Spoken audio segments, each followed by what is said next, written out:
burlesque is about loving your body. Burlesque is about creative expression. And so at the root, I hope that my kids do take away those things from my career as a burlesque performer, that they should love themselves and that they deserve to be appreciated, and that expressing themselves creatively is an important part of being a human. Welcome to Small Acts of Rebellion, a podcast where the unspoken narratives at the intersection of our personal and professional lives come to light. I'm your host, Heather Pridemore, your guide on this journey of discovery and defiance. Join me as we uncover the rebellious spirit that shapes our careers and lives. It's time to own your story. Are you ready? Today's guest is Laura DeMoe, an entrepreneur, burlesque producer and performer, and mother of four who inspires other people to be comfortable in their own skin, own who they are, and embrace the complex landscape of motherhood. Laura, a Colorado native, attended the University of Denver and the University of Colorado and graduated with a degree in English literature. She has owned a business, performed on stages across the country, and was employed at a women's owned and operated leadership development firm before choosing to transition to the work she's the most proud of, full-time motherhood. Laura hopes to inspire people to become who they truly want to be and live life joyfully by pursuing what turns them on. Welcome to the show, Laura. It's my pleasure to be here. Thank you. So this is such an interesting guest for me to have on the show. I've actually known Laura probably longer than she realizes. I met Laura in 2014, late 2014. Wow. And I met Laura at an interesting place. And so Laura has an alter ego, Double D Honeybee, and performs regularly at the Clock Tower Cabaret in Denver. And at the time, my husband had purchased a series of classes for me to learn about what it's like to be a burlesque performer. And so that is how I met Laura. And most of our interactions, I was stage kittening, which for those who don't know, is the person who goes out between acts and puts out the props and cleans up the burlesque drippings, as they call them. And so that is how I got to know Laura. And so I'm just really excited that you're here, Laura. I think this is going to be such a fun conversation. So fun. Yes. And I didn't realize we went back that far, but it totally makes sense. Yeah, because I met you at the Clock Tower Cabaret, and then later you had your own studio for a while, and I participated in one of your classes that ended with a group show. And Right. so we've known each other for a while, but probably more superficially, not like a super deep relationship. So true. Yeah. So I think that's really probably a great place for us to start our conversation, Yes. because you actually started we'll call it your glamour career in the beauty pageant industry. And I would love for you to share a little bit about that journey from pageants ultimately to becoming a burlesque performer and what influenced your decision to transition between those two worlds. Sure. So I've always had an entertainer spirit. And since I was very young, I've always loved to entertain. And so I've kind of explored different facets of that all throughout my life. And one of those materialized as being a pageant girl. And I fell into that. Kind of a friend invited me to come along to an informational meeting. It resonated with me. So I decided to go down that path of competing in Miss Colorado. So I did that for 2 years and I was Miss Boulder County. And at the same time, I attended a burlesque show in Boulder that was actually put on by the Clock Tower Cabaret. And when I went to that show, it called to me. And I had never felt called to something so much as I felt called to burlesque. It was this thing of not if I was going to do it, but when I was going to do it. And so I had already committed to being a part of Miss Colorado, which is part of the Miss America organization. But I also wanted to pursue this thing that was really exciting to me and felt a little bit more like my authentic self. And so I started taking classes on burlesque. I started putting my own acts together. And in that process, the Miss America organization actually discovered that I was performing burlesque. at the same time as holding my title of Miss Boulder County. And so they contacted me and they actually made me write a formal letter of resignation because they felt that burlesque was kind of not in alignment with the values of their organization, which, I understand. I think Miss America typically is a pretty conservative organization. But what it did for me was it really contrasted this idea of what is it that's most important to me? What is it that resonates with me? And what is it that really turns me on? Is it pageantry or is it burlesque? And at that point, I had to make a decision. And I decided to go the route of burlesque. And I'm so glad that I did make that gut choice, that that was the better fit for me, and move forward from there. So there's a couple things I just want to, I guess, like unpack or comment on there, Yes. Laura. I think it's really interesting that an organization, pageants, where they have like girls parade around in swimsuits, right, would be upset about burlesque. And for those who've never been to a burlesque show, I mean, there's certainly some sexuality to it, a little bit of tease, but for the most part, like the performers are covered, the important bits are covered. And so it really is more about the performance element than it is about the stripping itself. And Mhm. so there's an irony, I guess, to in my mind to the idea that an industry that's all about putting on dresses and glamour and swimsuits and parading around would have an issue with burlesque because in my mind they're actually not too terribly different, but it is there's an irony there. The irony is not lost on me, especially because the participant that ended up winning the Miss Colorado pageant to go to Miss America that year, her talent was a dance performance, which involved a lot of booty shaking, a lot of shimmying, and actually removal of some pieces of clothing. Of course, the forbidden nipple was not exposed, but other than that, it was basically a burlesque performance. So, yeah, the irony is not lost on me that they could be one and the same, but burlesque also has a little bit of a stigma around it. And I think that's something that's important to set straight too is that burlesque is really about creative expression. It's about celebrating who you are in your body and about being appreciated no matter what body type, what color, what race, what gender you are. It's like if you are a human being, you deserve to be appreciated and you deserve to spread your creative energy with the world and share it. So I think that there's a lot of misconceptions about what burlesque is, but yeah, the irony of that is not lost on me.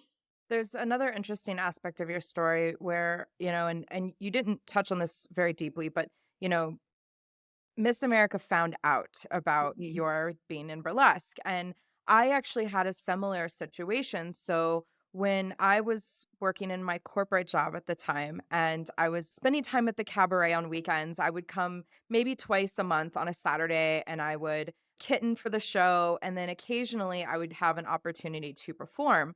And someone at my work found out that I was doing this. And at the time, I had had my socials fairly locked down. There was only a few number of my coworkers who even had access to like my Facebook page, for example.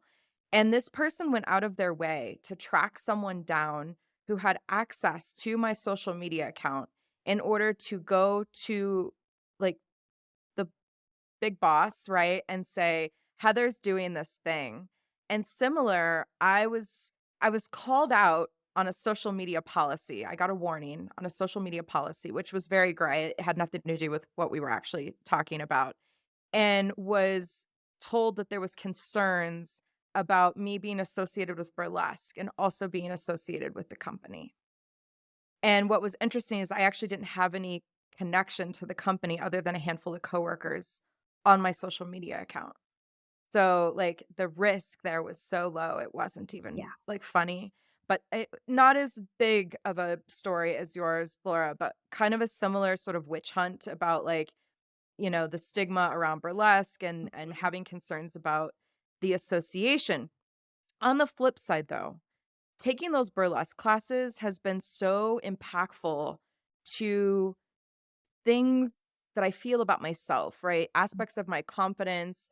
I started actually wearing a lot more makeup after doing burlesque, just daily, right? I mean, I'd get up and go to work and I'd have like full eyeshadow on, not lashes and stuff, but I would do like a full face to go to work and it made me feel good and confident. And so, I mean, I sometimes mentally think like it'd be fun to do burlesque classes for like as a corporate leadership Yes, program. Uh, because there's so much you absolutely. gain. You gain so much Absolutely. confidence. So talk to me, I guess, about your own experiences with like confidence Mhm, and identity. Cause mhm. I mean, one thing I want to explain to the audience too is like when you're a burlesque performer, you take on a persona. And so Yes. even as a kitten, I had a burlesque persona. And when I would get ready for a show, I'd sort of put on my persona in order to go to the show. And so talk to me a little bit about that, what role that has played in your own life, Laura. So as Double D Honeybee, I am a very sensual seductress on stage. That's kind of my persona. And in real life, I would say that that's a part of who I am. I think we all have these aspects of who we are, and they all live within us, simultaneously. But I am a full time mom, and I live a pretty quote unquote normal life. So a lot of people might think that this Double D Honeybee character is a sexual goddess who, is glamorous 24/7. And, I'm actually a pretty typical person. But I think that that identity has given me an opportunity to really get in touch with my sensual side, with my feminine side. And like you were saying, how you like to put on makeup, I'm the same way. That's something that connects with me. That's something, a little nugget that makes me feel alive daily and brings joy to my daily life is, feeding into that persona a little bit. And now it's actually a genuine part of who I am and not necessarily an other person. It's like Double D Honeybee and Laura, we coexist in the same body. I think there's something interesting too, because I think without getting too philosophical, but like society sort of expects women, in my opinion, to kind of compartmentalize aspects of themselves. Mhm. And so, in different spaces, we're expected to show up in different ways and we're sort of expected to also be it all, right? Mhm. And so to the comment that you just made about how, you and Double D are actually like one and the same, I think that in a way burlesque kind of gave a certain level of permission to pull aspects, at least for me, of my personality together. Mhm. But then when that thing happened at work, it was sort of like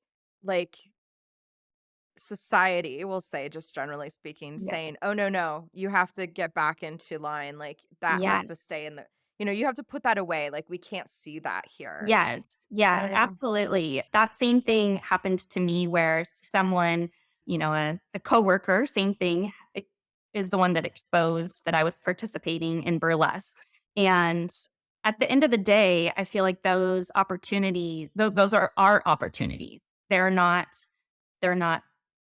hindering you, they're helping you figure out what it is that you want. So when this person exposed me, I had to make a decision and I had to really listen to my gut and learn to listen to what it was that really got me going. And I think even though society might have these little boxes that we're supposed to fit in, I would always encourage people to listen to what it is that they feel called to. Because when you're true to yourself, then it always works out in your favor. That's actually a really good segue, Laura, because one of the things I wanted to ask you about is, you've had some of these pivotal moments in your life. And so we talked about like transitioning from pageants to burlesque.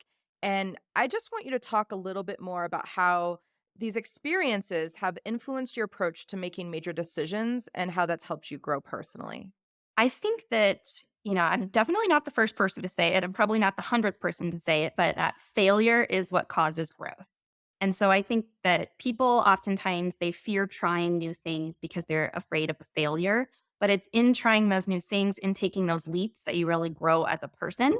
And so for me, I've had a lot of these occurrences over my life where I've kind of taken a leap or followed my gut, and it has always worked out the way it was supposed to, even if in the moment it felt really sticky. So, another example of that would be I was previously married to the wrong person. And I didn't realize that until after we had been married. But after we divorced, I met my husband now, who I truly believe is my soulmate. And so, although it was really hard to go through that process of realizing that I was with the wrong person, it led me to where I am now. And then, of course, The biggest one is leaving my life in Denver, which involved a full-time job, owning my own business, performing and producing weekly shows down in Denver, to move to Indiana and be a full-time mom. So that was the biggest leap of faith I've ever taken. And it was definitely the right choice, but that was like a gut move that I made. And I'm still perfecting where I'm at in life with that. But that is another example of a time that I've really taken a risk. Now, I want to take a moment to just reflect a little bit, Laura, because when you and I had talked previously, we talked about how at that moment, right, when you were sort of found out in the pageant world and you had to make a choice, right? You were like at a crossroads. You mentioned that that felt to you like an opportunity. And so I was hoping that you could talk just a little bit more about how that experience became almost like a domino for all these other big decisions that you've been making. Yes. I think for me, that really helped me with mindset. I think that mindset is so important. Where thinking about failure and adversity as being an opportunity rather than a setback. That for me is the thing that has fueled the rest of my life and being able to move past these hard things that have happened. And listening to my gut too, which I think is something that it's an acquired skill, because some people are like, well, how do you listen to your gut? But I think that when you know, you know. And so if you have an opportunity to fail or you have an opportunity to be in a sticky situation and you're forced to listen to your gut, that is kind of how you learn how to make those right and wrong decisions. One thing I'll add there, Laura, because, we talk on this show actually quite frequently about things like listening to your gut and intuition. And Mhm, in my own personal journey, there was a period where I feel like I'd gotten really disconnected from sort of listening to my intuition. mhm. And as you said, it's a skill that you have to like build. You like we all have it innately, but at the same time, it's something that you sort of have to learn to tap into. And I just for those who are listening and are like, well, how do I get in touch with my gut? Part of it's reflection. Because Mhm. if you tune out what your mind or body are telling you and you never stop to reflect on the choices that you've made and the way you felt about them, it's then really hard to start learning how to listen to that sort of inner voice or that gut feeling. And so I would just say that like as cheesy as saying like you need to reflect sounds. And Mhm. I get it because like I used to just like snub my nose up at comments like that. I will tell you it's so important if you really Yes. want to get in touch with your gut. Yes, absolutely. Do you have a practice for that, Laura? Like, what's your approach to reflection? I do a lot of thinking, and that might sound so simple, but I do a lot of thinking. When I have space to just sit and think, that is how I reflect. Just spending time in my own mind and also really recognizing how my body reacts to things. So, if I participate in something and it feels good, if I interact with someone and it feels good, those are the relationships I want to follow. Those are the activities I want to participate in. I think that so often we are being told from so many directions what we should like or should do that we're not really listening to what we want to do. And it's creating people who are living these lives that are full of, you know, depression and anxiety because they're not listening to what resonates with them. They're listening to maybe what they should do or what society says they should do, through social media, through just society in general. So I think that just taking the time to really discover what resonates with you, and that is, it can be a hobby, it can be a career, it can be a friendship, it can be a relationship, but just really feeling through that and saying, does my body feel good in this? Does my body feel excited about this? And kind of learning to take lead that way. And also understanding that sometimes you might be led wrong. And that's okay too, that you learn through your failures. Being in the wrong relationships leads you to the right relationships. Being in the wrong job leads you to the right job. But that's kind of what life is about, is taking these risks so that you can ultimately get to where you want to be. I couldn't agree more, Laura. This podcast is really geared towards folks who are sort of navigating career decisions. And so the Mhm. idea of a small act of rebellion is, they might be saying you should be this way or you should do this thing or this is the flow of how your career should go. But you ultimately get to decide. But I mean, we have small acts of rebellion every day in life because to your point, there's so many people trying to tell us what we should like, what we should be doing, how we should think And at the Mhm. end of the day, when you make those choices for yourself, those are all small acts of rebellion. So Yes, thank you for that's so pointing true. that out. That's so true, full circle. Exactly. So I want to sort of pivot a little bit and I want to talk about your role as a full-time mom. And we've sort of alluded to a little bit, but I want to talk about how you navigate the stereotypes associated with motherhood and in what ways burlesque has provided a sense of fulfillment beyond your parenting. So, with parenting, with being a mother, that is something that from a very young age, I can say it is the only thing that I have been certain of was that I wanted to be a mom. Other people as kids are maybe like, I want to be an astronaut. I want to be, for me, it was always motherhood was something that was really important to me. So I knew that that was going to be a journey that I embarked on in my life. And I also, I've had careers, I've done all these other things, but that is something that I felt called to in the same way that I felt called to burlesque. It was just, I knew that I was going to be a mom. And so when I had the opportunity to become a full time mom, I really had to think about was this what I wanted? Because it also meant giving up a lot. I I was going to be able to be a full-time mom because my husband got a job opportunity across the country. So it meant moving.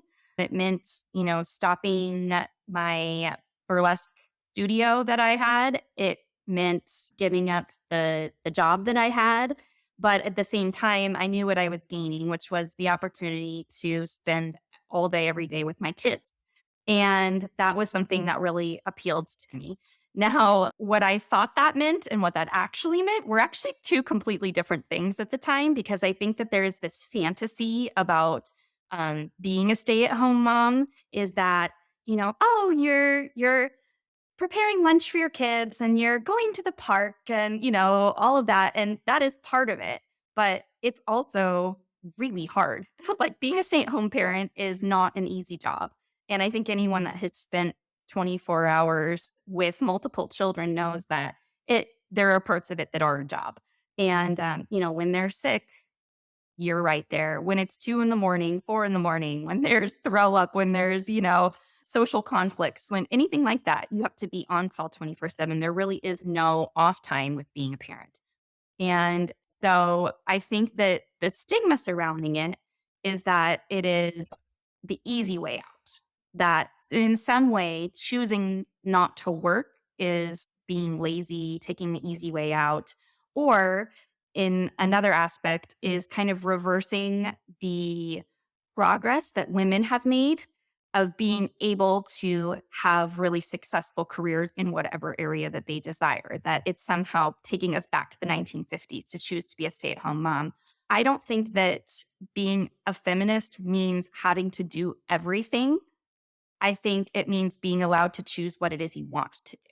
So if you want to be a career person and you would like to fulfill that and have your kids, in daycare, great. If you want to be a full-time mom and, take care of your home and your family all day every day, great. But it's not something that someone can do all of.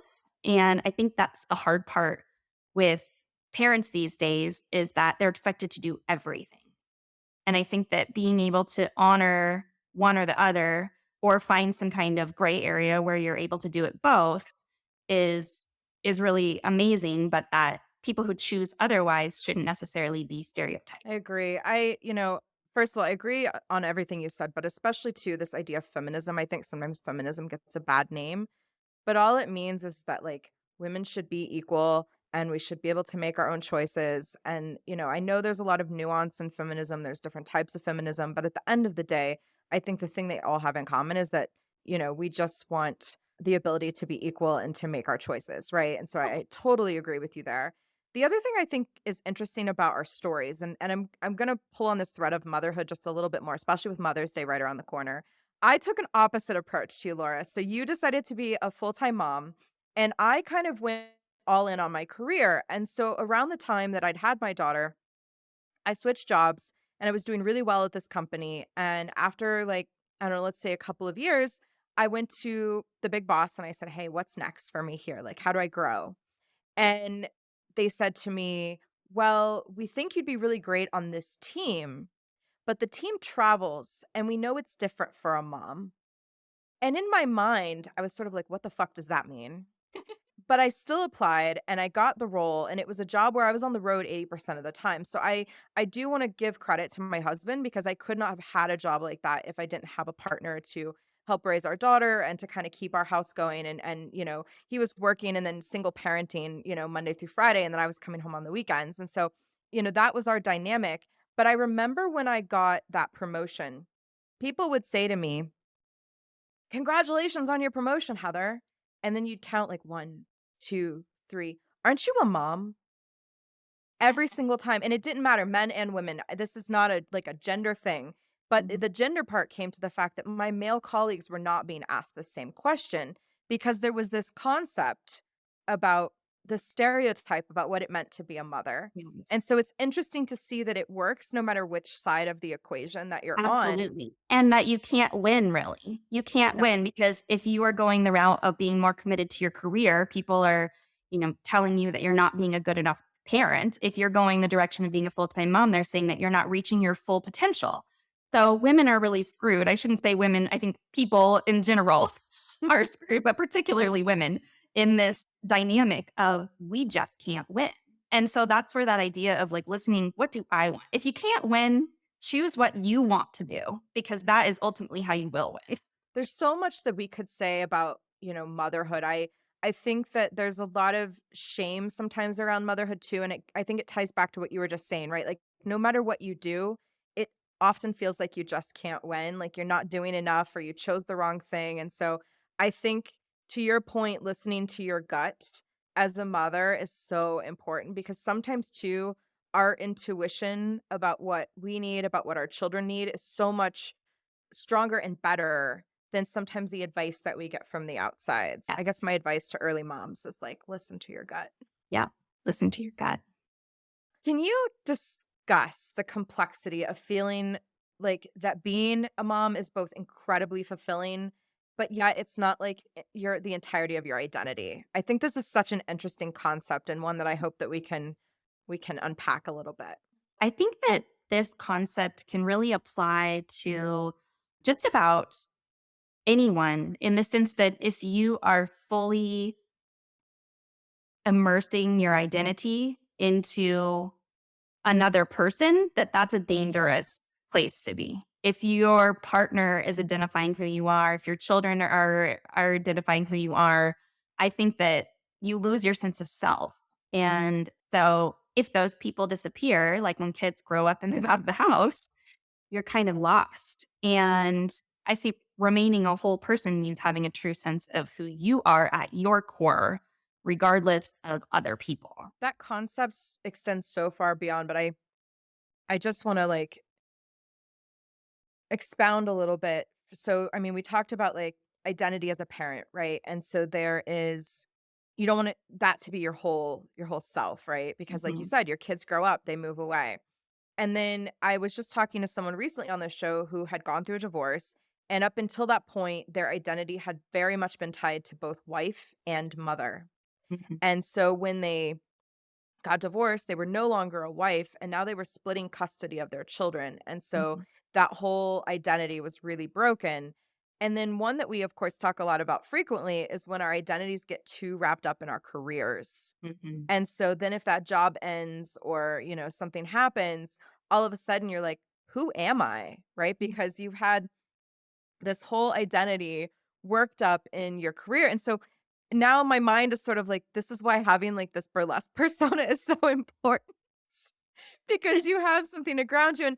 And for people who don't do burlesque, that could be a hobby, it could be a creative Yes, activity. Like it doesn't have to be like a burlesque persona, but having some kind of exactly. identity outside of work is important.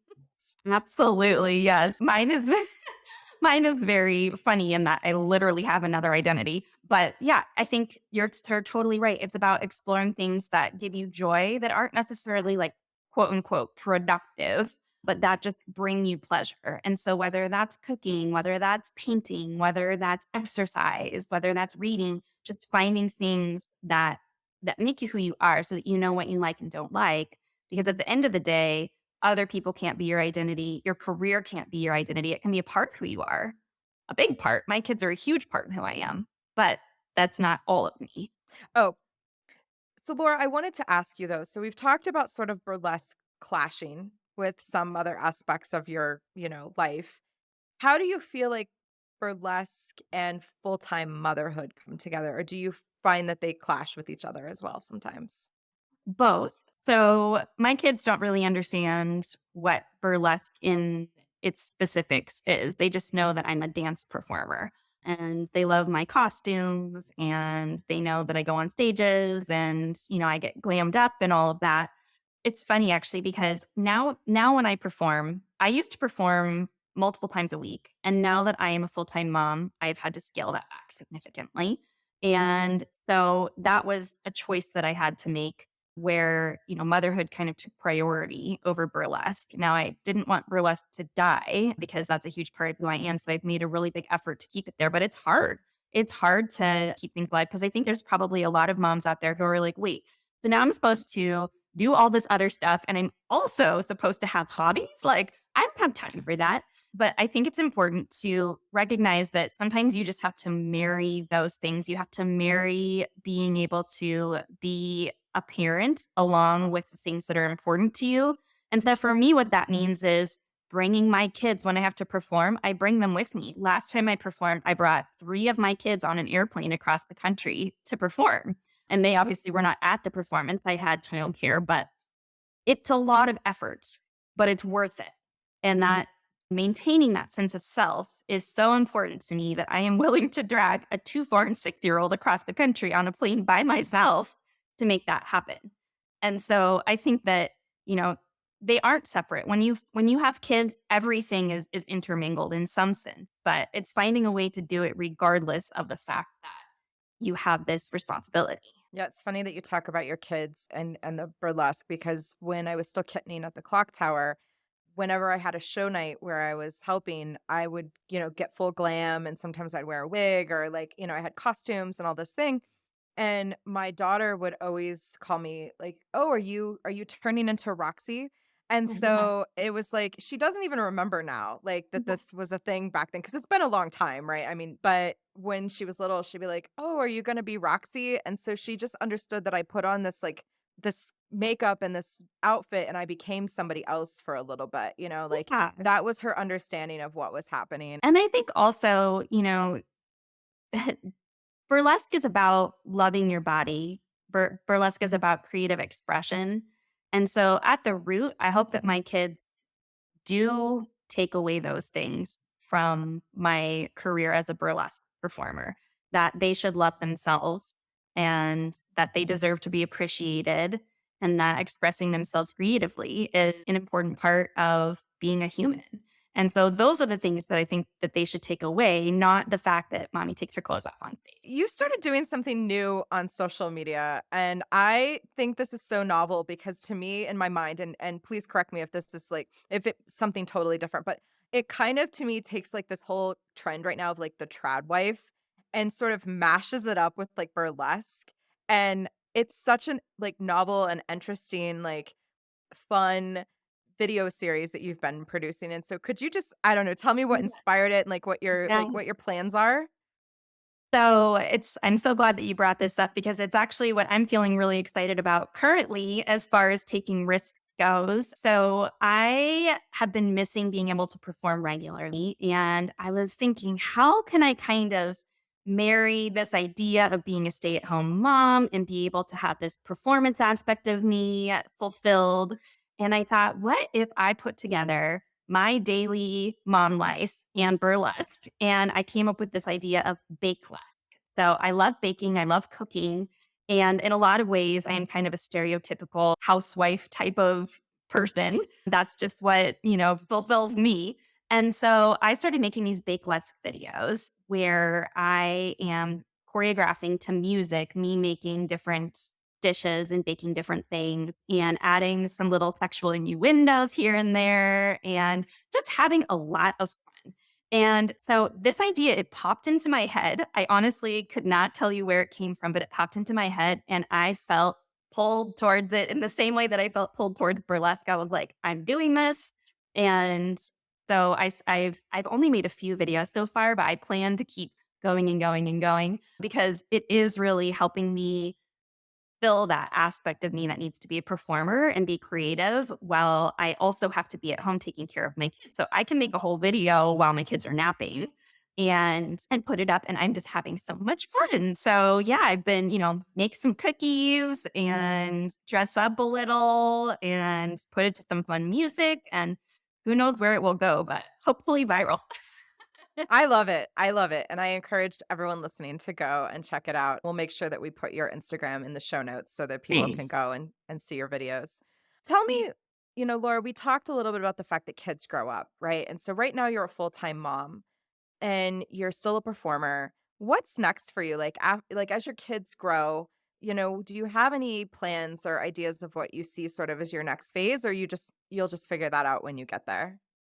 It's something that I think about often because I also feel like as my kids are getting older and they're maturing, I feel like I'm also maturing. And I've really given myself fully to my kids for 7 years now, really leaning into that role as being a mom. And so I'm starting to feel like I have maybe some other things, like other areas that I need to fill. So it's something that I've been thinking about a lot lately. And I think the biggest thing for me that's missing in motherhood is sometimes the human interaction with adults because I'm with kids all day long. And so even though we do tons of activities together, I still am missing, when you get to go to a career place and you get to interact with other adults and have adult conversations. That is something that I have been missing lately. So whatever I do, I want it to involve working with people.